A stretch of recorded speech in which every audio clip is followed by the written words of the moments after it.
Permisi Pak. Iya, Pripun. Kami dari mahasiswa STAIMAS ingin melakukan atau memenuhi tugas kegiatan observasi ke Prodi Manajemen Pendidikan Islam, dan tugas itu dari mata kuliah Perilaku dan Budaya Organisasi. Dan ini kami meminta izin pada Bapak untuk mewawancarai Bapak terkait tentang perilaku dan budaya organisasi. Oh ya, siap. Ini tentang organisasi apa ini? Ya, terkait organisasi, pengalaman Bapak yang berorganisasi di kampus. Oh gitu, ya. Terkait organisasi yang pernah saya ikuti ya di kampus. Kalau terkait organisasi yang saya ikuti, karena latar belakangnya itu organisasi atau kampusnya itu juga NU atau keislaman, jadi lebih tepatnya organisasinya itu non profit. Jadi organisasi itu kan ada yang non profit dan juga ada yang profit. Nah, itu yang harus ditanamkan kepada teman-teman kita satu organisasi.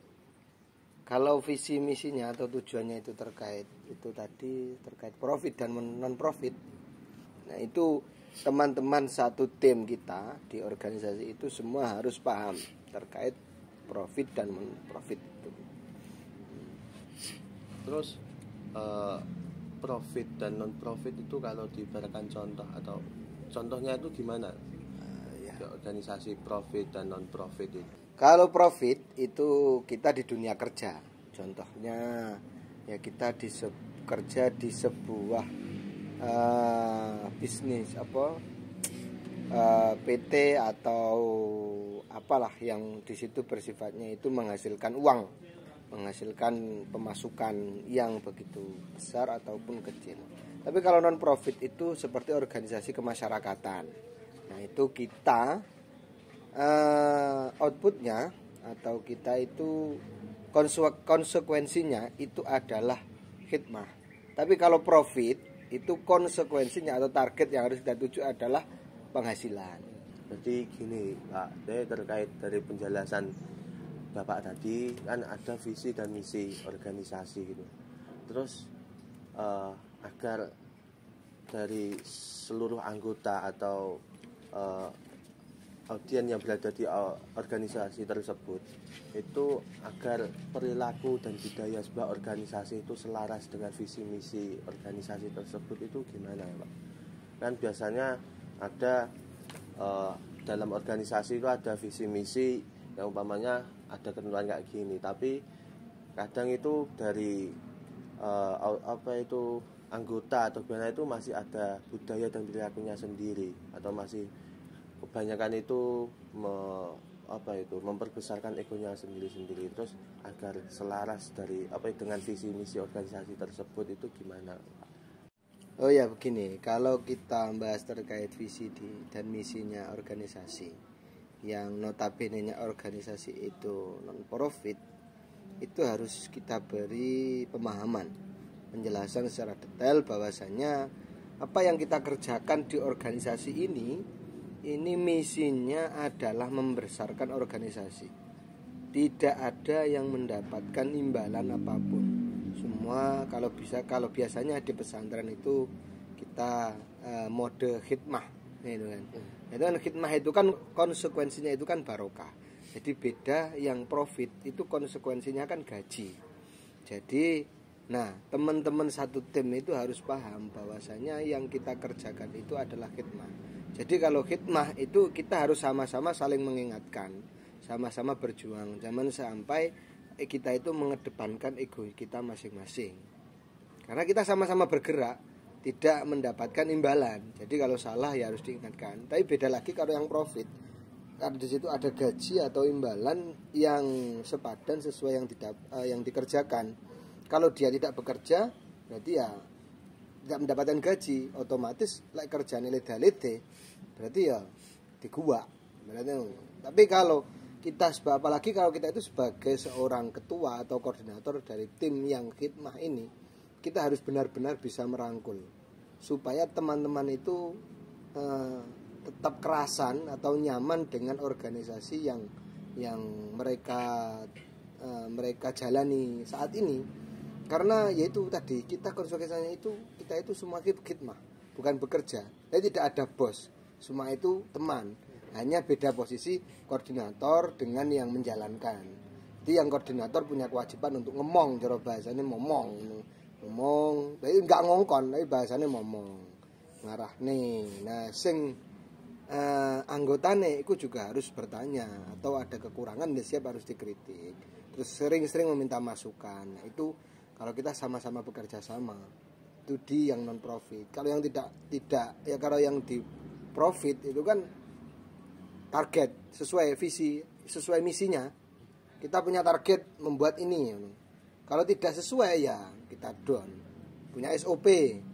SOP-nya harus bersifat baik, harus berperilaku jujur. Sekali tidak jujur coret gua. Nah, kan kita kerja itu mainnya. Kalau kita di organisasi kemasyarakatan ya itu mengedepankan toleransi. Jadi ya maklumi lek kleru berarti ya dielingne. Sesuk ya jadi balenene utawa sesuk lek kleru ya dielingne. Jadi lebih kalau CO-nya itu CO kudu ngomong. Cara berarti bedanya itu dengan yang koordinator, lek cara bos itu ngongkon, lek koordinator yang organisasi non profit itu ya kita mengayomi. Ngejak, ayo cara anak buah piye ya diopeni dielingne. Nah, bedanya gitu. Oh iya Pak, saya mau tanya terkait budaya organisasi yang ada di pondok pesantren. Kan kita semua berada di lingkup pondok pesantren. Oh iya, terkait organisasi di pondok pesantren ya. Iya. Karena jenengan itu di lembaganya di pondok pesantren ya. Salah satu santri dari Mbah Supri. Oh, ya. Kalau di pondok pesantren itu kan itu tadi kita kembali yang konsekuensinya itu kita adalah barokah, kita itu khidmah. Jadi ya harus totalitasnya itu karena kontraknya itu kita itu akhirat, bukan apa itu yang profit tadi. Nah, sebenarnya yang non profit itu lebih menjamin daripada yang profit. Kalau profit itu kita hanya bisa dipakai 1-2 minggu, 1 bulan 2 bulan. Tapi yang non profit ini lebih menjamin. Karena itu sudah ditulis Lauhul Mahfuz itu. Itu sangat penting itu. Jadi kita lebih totalitas. Cara dikongkon kiai ini, kita itu kalau teman tidak cocok, caranya kakek kan udah biasa nih. Di organisasi itu kita tidak cocok dengan teman. Nah, itu kita kembalikan lagi bahwasanya kita itu di sini khidmah. Khidmahnya itu kepada kiai. Kalau ada ego kita atau kita caranya sade loro atilah karo kancane padahal dilarani didik ngono ya sedina sak jam 2 jam ora apa-apa dhewe ya karo bocah kuwi mau. Tapi kita ada punya kewajiban di mana kita itu khidmah. Jadi ya itu yang kita depankan. Cara engko kerjane hawor neh, cara bareng neh ya harusnya tidak ada masalah. Karena kita yang kita depankan itu adalah khidmahnya, bukan teman kita. Berarti harus lebih legowo. Nah, itu tadi hatinya itu lebih boleh cara bahasane niku ngabahe pernah dawuh.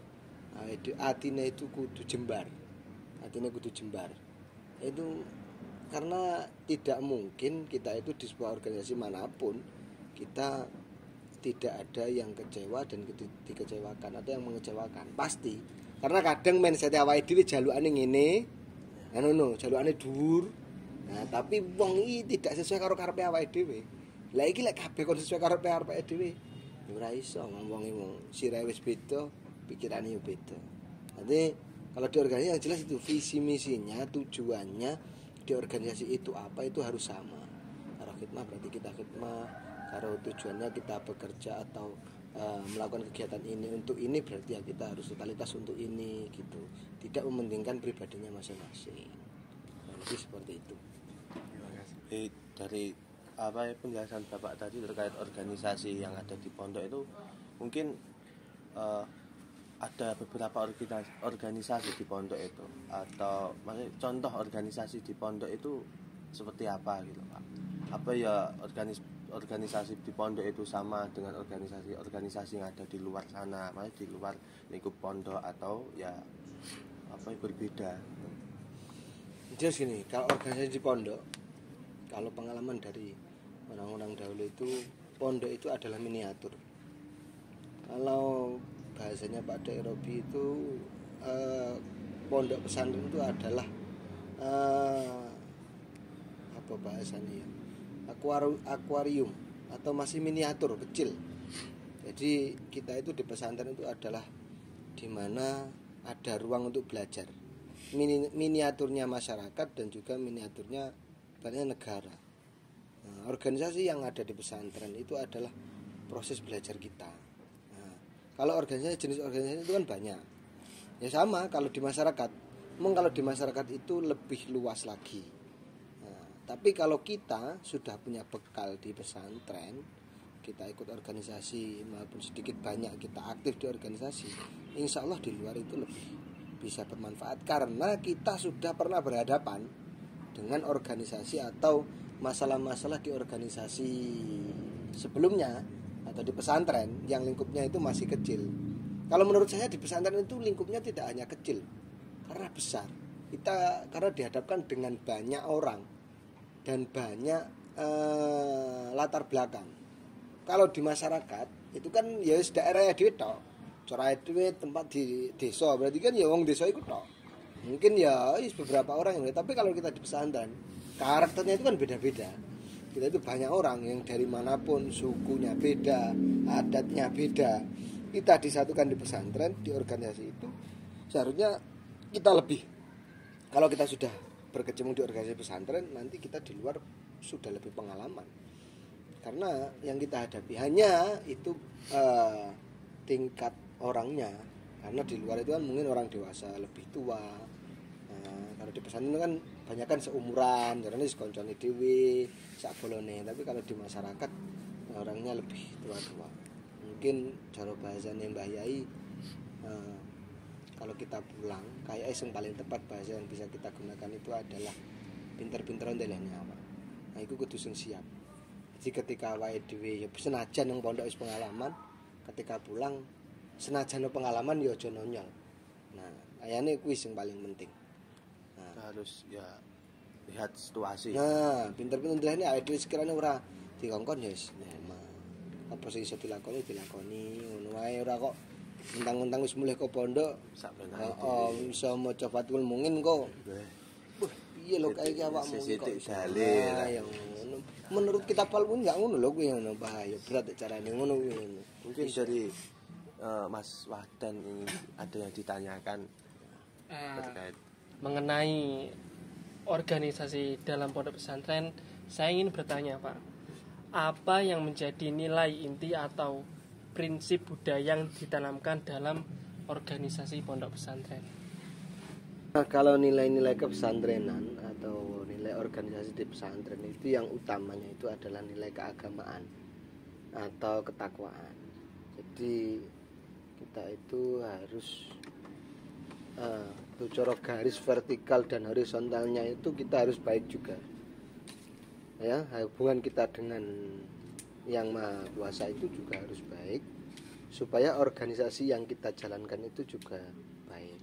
Kalau tanggung jawabnya dengan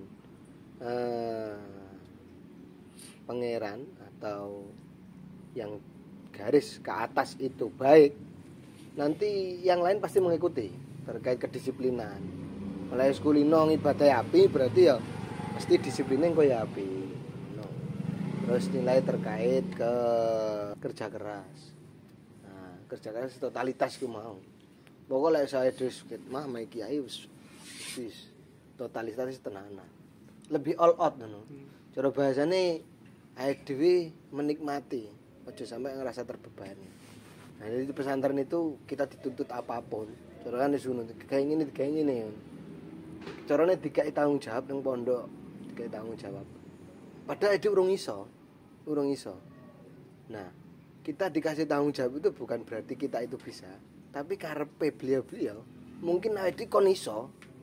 Ngono. Iso iki lho, tak pasrah ngene. Jadi kita harus tahu awake karepe beliau kita dikongkon untuk kerja keras supaya belajar iso. Nah, itu. Kita harus punya kerja keras. Totalitas lebih all out lah.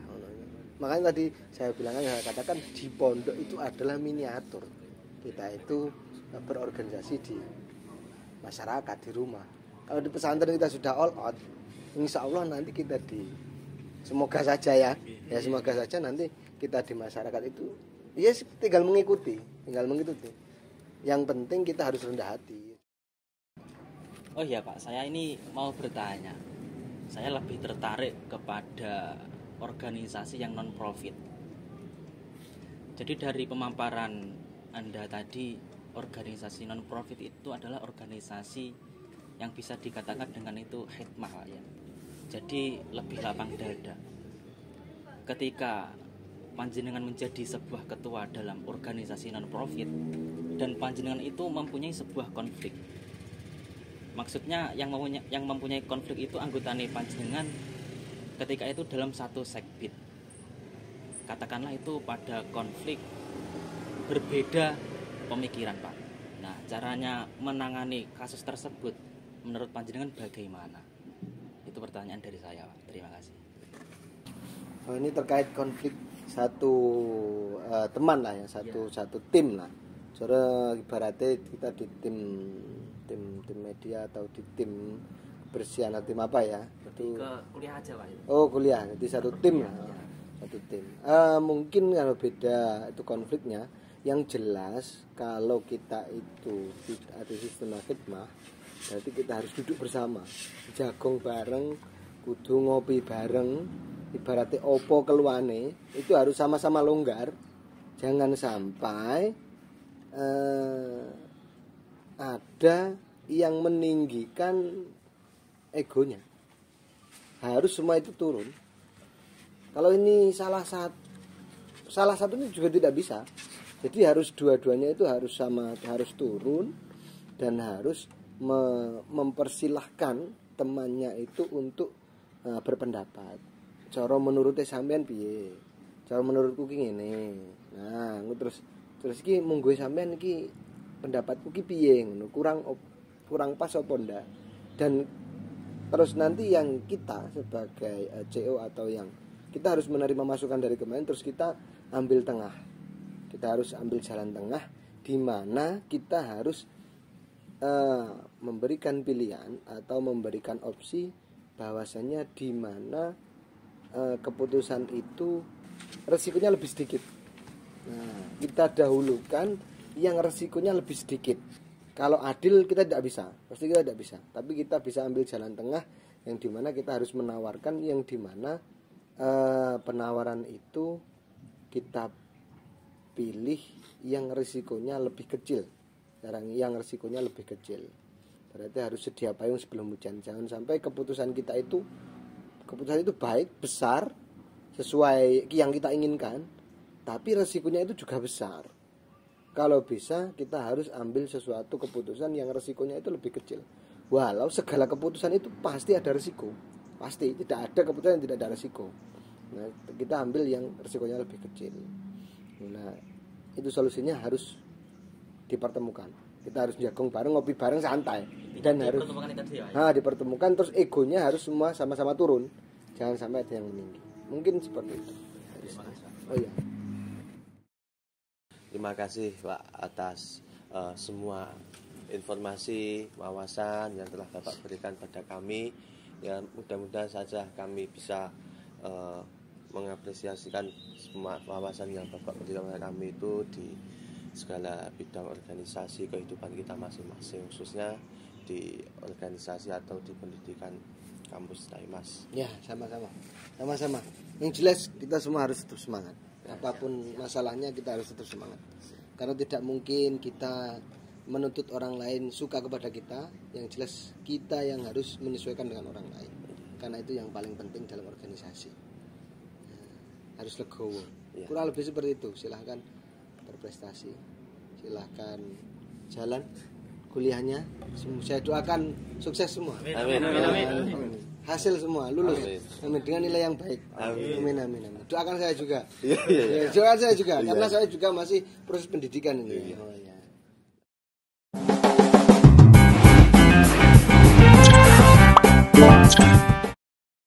Maju bet.